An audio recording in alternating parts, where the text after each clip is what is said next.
நமக்கு உயிர் இருக்கு, அதை மாதிரி விலங்குகளுக்கும் உயிர் இருக்கு. அதே போல மரம் செடி கொடிகளுக்கும் உயிர் இருக்கு. மரம் செடி கொடிகளுக்கு உயிர் இருக்கு. அதை எப்படி நாம நம்புறது? எப்படி நம்புறதுன்னா, நம்மளை மாதிரி அதுவும் வளருது, நம்மளை மாதிரி அதுவுக்கும் உணர்வு இருக்கிறது. எப்படி சார் அதுக்கு உணர்வு இருக்கு? நமக்கு கிள்ளுனா வலிக்கும், மரத்தை கிள்ளுனா வலிக்குமா? ஆனால் உணர்வு இருக்கு, வலிக்கும். நாம அது புரிஞ்சுக்கிட்டோம். இது யார் என்பது அந்த மரத்துக்கு தெரியும்.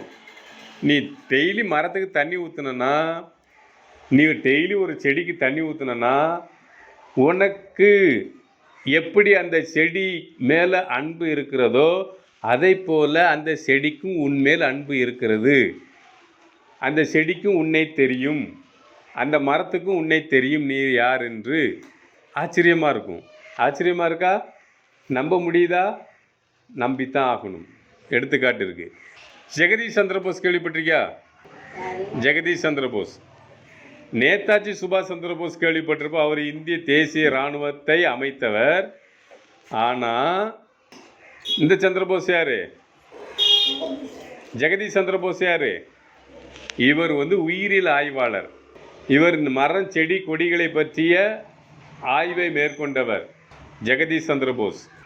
இவர் ஆய்வு செஞ்சு என்ன கண்டுபிடிச்சார்னா, எல்லா விலங்குகளுக்கும் எப்படி உணர்வு இருக்கிறதோ, எல்லா மனிதர்களுக்கும் எப்படி உணர்வு இருக்கிறதோ, அதே போல செடி கொடிகளுக்கும் மரம் செடி கொடிகளுக்கும் உணர்வு இருக்கிறது. நம்மை புரிந்து கொள்ளக்கூடிய உணர்வு இருக்கிறது.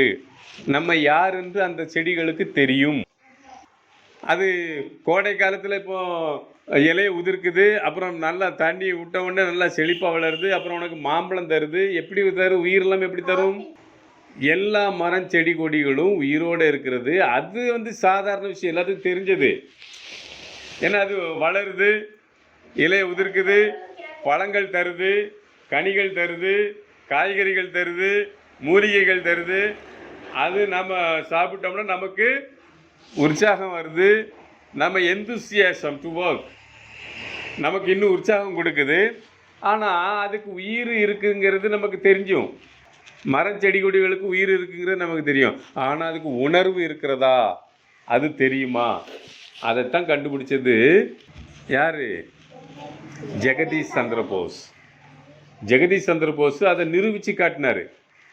அவர் ஆய்வு செய்யும்போது இந்த இலைகளை பறித்து அந்த இலையை மைக்ரோ நிப்பு இது மாதிரி நைஃபு வச்சு அதை கட் பண்ணி அதை ஆராய்ச்சி பண்ணுவார். இவர் ஆராய்ச்சி கூடத்துக்கு போனார்னா, அங்கே இருக்க செடி கொடிகள் அந்த இலை லேசாக சுருங்கும் போது இவர் கண்டுபிடிச்சார், ஆகா நான் இந்த இலையை வெட்டுவேன், இதை துன்பப்படுத்தி நம்ம இதை ஆராய்ச்சி பண்ணுறேன் என்பது அந்த செடி கொடிகளுக்கு தெரிஞ்சதுனால, என்னை கண்டவுடன், என்னுடைய சுவாசத்தை பார்த்தவுடன், என்னுடைய வைப்ரேஷனை கண்டவுடன் அந்த செடிகள் வாடுகிறது. இது இன்னொரு அறிவியல் ஆய்வு மூலமாக கண்டுபிடிச்சு சொன்னார். நீ ஒரு தொட்டால் சுருங்கி செடி பார்த்துருக்கியா? அதை தொட்டால் என்ன செய்யும்? சுருங்கிரும். தொட்ட உடனே சுருங்கும்.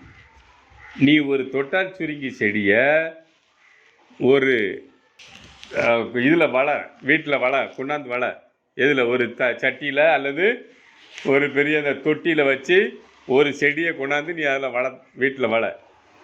அதுக்கு நீ வேண்டிய தண்ணீர் அப்பப்போ தண்ணீர் விட்டுக்கிட்டே இரு. ஆனால் டெய்லி நீ தொட்டுக்கிட்டே இரு.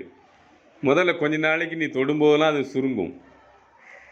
திரும்ப கொஞ்ச நாள் கழித்து நீ அதுக்கு தண்ணி விட்டுக்கிட்டே இருக்க, டெய்லி அதை தொட்டுக்கிட்டு இருக்கிற, சுருங்கிக்கிட்டே இருந்தது. சில நாட்கள், கொஞ்ச நாள் கழித்து அது உன்னை கொஞ்சம் கொஞ்சமாக ரெகக்னைஸ் பண்ணிடும். நீ யார், இது நமக்கு வேண்டிய ஆள் அப்படின்னு தெரிஞ்சுக்கிட்டு நீ தொட்டால் சுருங்காது. அந்த தொட்டால் சுருங்கி செடி நீ தொட்டால் அதுக்கப்புறம் சுருங்காது. ஏன் அப்படின்னா, இவர் நமக்கு தீங்கு செய்வதில்லை, இவர் என்னை வளர்க்கிறார், இவர் டெய்லி என்னோடு உறவாடுகிறார், என்னை தொட்டு தொட்டு உறவாடுகிறார். அதனால் இந்த நபர் எனக்கு விரோதி அல்ல, எனக்கு தீங்கு செய்யக்கூடியவர் அல்ல, என்னை வளர்க்கிறவர் மேலே எனக்கு பிரியம். ஆனால் அவர் தொட்டால் மட்டும் நான் சுருங்குவதில்லை. தொட்டால் சுருங்கி செடி யார் தொட்டாலும் சுருங்கும்.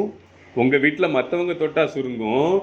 நீ மட்டும் வளர்த்து அதை டெய்லி தொட்டு தொட்டு தொட்டு தொட்டு நீ யார் என்று அதற்கு உணர்த்திய பின், அது உன்னை உணர்ந்த பின் நீ தொட்டால் அந்த செடி சுருங்காது. இப்போ தெரியுதா செடிகளுக்கு உணர்வு இருக்குங்கிறது? இருக்கா இல்லையா? நீ இதை நீ வேணா ஒரு டெஸ்ட் பண்ணி பாரு. இல்லைன்னா ஒரு தொட்டால் சுருங்கி செடியை ஒரு தொட்டியில் கொண்டாந்து நம்ம ஸ்கூலில் கொண்டாந்து வச்சு நீ டெய்லி அதை செஞ்சு பார். உனக்கு சந்தேகம் இருந்தால், இல்லைன்னா நீ வீட்டில் வச்சு வளர்த்து டெய்லி தொடு. தொட்டால் சுருங்கி செடி நிறைய கிடைக்குது. அதை எடுத்தாந்து நீ வளர்க்கலாம். சரியா? வளர்த்து அதை நீ கன்ஃபார்ம் பண்ணிக்கலாம். இப்போ புரிஞ்சுதா? அப்போ செடிகளுக்கு இப்போ உணர்வு இருக்கா இல்லையா? அப்போ நாம் என்ன செய்யணும்னா, நமக்கும் இந்த செடிகளுக்கு எவ்வாறு உணர்வு இருக்குங்கிறத நம்ம தெரிஞ்சுக்கிட்டோம். இனிமேல் நாம் செடியை போய் கிள்ளலாமா? செடியில் உள்ள பூவை போய் கிள்ளலாமா? செடியில் உள்ள இலையை திணிங்கி பிடுங்கலாமா? செடியினுடைய கிளையை ஒடிக்கலாமா? ஒடிக்கக்கூடாது. ஒடிச்சா அதுக்கு வலிக்கும். ஏன்னா அதுக்கு உணர்வு இருக்கு. நம்ம விரலை பிடிச்சி ஒரு ஆள் இப்படி திணுங்குனா, அதில் இப்படி ஒடிச்சா எப்படி வலிக்கும்? அதே போல் செடிகளுக்கும் உணர்வு இருக்கிறது. நீ டெய்லி ஒரு செடியை அடிச்சுக்கிட்டே இருந்தனு வை, நீ போகும்போது அந்த இலை தன்னாலே வாடும். அந்த இலை வாடும். எப்படி வாடும்னா, ஐயோ கொடூரம் வரான், ஸ்ட்ரேஞ்சர், மான்ஸ்டர் வர்றான் அப்படின்னு உன்னை பார்த்து பயப்படும், நடுங்கும். அது நடுங்கி பயந்து போய் அதை மறைத்து கொள்வதற்காக அந்த இலை அப்படி லேசாக சுருங்கும். அந்த இலை வாடும். அப்போ அதுக்கு எவ்வளோ வலிச்சிருந்ததுன்னா அது வாடுது. அப்போ அதுக்கு என்ன உணர்வு இருக்குங்கிறது தெரியுதா? செடிகளுக்கு, எல்லா செடிகளுக்கும் உணர்வு இருக்குது. செடிகளுக்கும் மரங்களுக்கே உணர்வு இருக்கும்போது மற்ற விலங்குகளுக்கு, மற்ற பூச்சிகளுக்கு, நீ சாதாரண பூச்சிகளை அடித்து கொண்டுருத. எந்த தெண்டில் கண்டாலும் ஒரே எரியில் சோலி முடிச்சிருத. அணிலை கண்டா கல்லை கொண்டு எறித, காக்காவை கண்டா கல்லை கொண்டு எறியுத, நாயை கண்டா கல்லை கொண்டு எரிஞ்சிருத. நீ ஒன்றை மட்டும் நான் சொல்லலை, நானும் அப்படி பழகி வந்தவன் தான். அதுக்கப்புறம் தான் புரிஞ்சுது, ஆகா எல்லா உயிர்களுக்கும் உணர்வு இருக்கிறது. இந்த உணர்வுகளை நாம் மதிக்கணும், அதை துன்பப்படுத்தக்கூடாது. காக்காவையோ தெண்டிலையோ நாயவோ கழுதையவோ ஆட்டையோ மாட்டையோ அடிக்கக்கூடாது. அடித்தா அதுகளுக்கு வலிக்கும். அது நீ உன்னை அடித்தா நீ உங்கள் அம்மாட்ட போய் சொல்லிடுவ, உங்கள் அப்பாட்ட போய் சொல்லுவ. இல்லைன்னா பதிலுக்கு அடிப்ப, பதிலுக்கு எறிவ. ஆனால் அந்த நாய், அந்த ஆடு, அல்லது அந்த எலி, அந்த பூனை, அல்லது அந்த மான், அல்லது அந்த காக்கா உன்னை திருப்பி அடிக்க வருதா? இல்லை அவங்க அம்மாட்ட போய் சொல்லி கூப்பிட்டு வருதா? இல்லை. அதுகளுக்கு தெரியுது, ஐயோ இவர்கள் தெரியாமல் செய்கிறார்கள். நமக்கு உணர்வு இருக்கும் என்பது இந்த மனிதர்களுக்கு தெரியவில்லை. எனக்கு உணர்வு இருக்கும் என்பது இந்த மாணவனுக்கு தெரியவில்லை. அவனுடைய ஆசிரியர் சொல்லிக் கொடுக்கவில்லையோ என்னமோ, அவங்க அம்மா சொல்லிக் கொடுக்கவில்லையோ என்னமோ, அவங்க அப்பா சொல்லிக் கொடுக்கவில்லையோ என்னமோ. மற்ற விலங்குகளை துன்பப்படுத்தக்கூடாது, மற்ற விலங்குகளுக்கு உணர்வு இருக்கிறது, மற்ற விலங்குகளுக்கும் வலிக்கும் என்பதை இவர்களுடைய மூத்தவர்கள், பெரியவர்கள் சொல்லிக் கொடுக்கவில்லை. அதனால் தான் இந்த சிறுவர்கள் நம்மை துன்புறுத்துகிறார்கள், கல்லை கொண்டு அடிக்கிறார்கள், எரிகிறார்கள். நம்மளை பார்த்த உடனே காக்கா ஓடுது. ஏன்? நம்ம எரிஞ்சிருவோம், அதில் பிடிச்சி கெட்டி போட்டுருவோம். நம்மளை பார்த்தோன்னே இந்த தெண்டில் ஓடுது. ஏன்? இவன் எரிஞ்சு கொன்றுவான், காயப்படுத்திடுவான். ஏன்னா இவனுக்கு யாரும் சொல்லி கொடுக்கல. ஆனால் இந்த மாணவனுக்கு தெரியலை, இந்த மாணவிக்கு தெரியலை, இந்த சிறுவன் சிறுமிக்கு தெரியலை நம்மளை துன்புறுத்தக்கூடாதுன்னு. எந்த தெண்டிலாவது நம்ம சும்மா இருக்கும்போது நம்மளை இங்கே நின்றுட்டு பரண்டிட்டு போயிருக்கா? இல்லை நீ படுத்து கிடக்கால உட்காந்துருக்க அப்படிங்கும்போது உன்னை கல்லை கொண்டு எரிஞ்சிருக்கா? இல்லை உன்னை ஏதாவது பண்ணிட்டு துன்பப்படுத்தியிருக்கா? இல்லை பக்கத்தில் ஏதாவது ஒரு குச்சை கொண்டாந்து வச்சுட்டு ஒரு இடிச்சுட்டு ஓடி இருக்கா? இல்லை. நீ சும்மா இருக்கும்போது எந்த நாயாவது உன்னை பராண்டி இருக்கா? நீ சும்மா இருக்கும்போது எந்த ஆடாவது உன் மேலே? இல்லை. நாம் அதை துன்புறுத்தலை, அது நம்மளை துன்புறுத்தாது. ஆனால் நாம் காக்காவை பார்த்தாலே போதும், அந்த ஆள் கீழே குனிஞ்சிருந்தோம். எதுக்கு? கல் எடுத்து அடிக்கிறது. நாய் அங்கே நின்றுச்சுன்னு இங்கேருந்தே குனிஞ்சிருந்தோம், அதுதான் தப்பு. ஆடு மாடுகளை அடிக்கவும் கூடாது.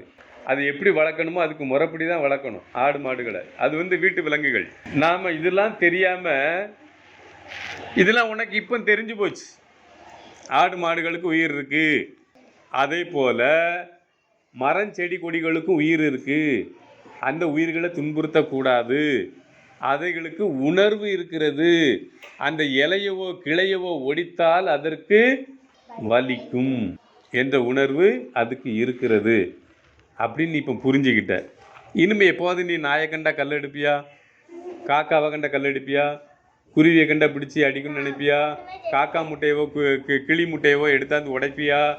தெண்டில் அடிப்பியா? அணில் அடிப்பியா? நாயை அடிப்பீங்களா? எந்த விலங்கையும் அடிக்கக்கூடாது.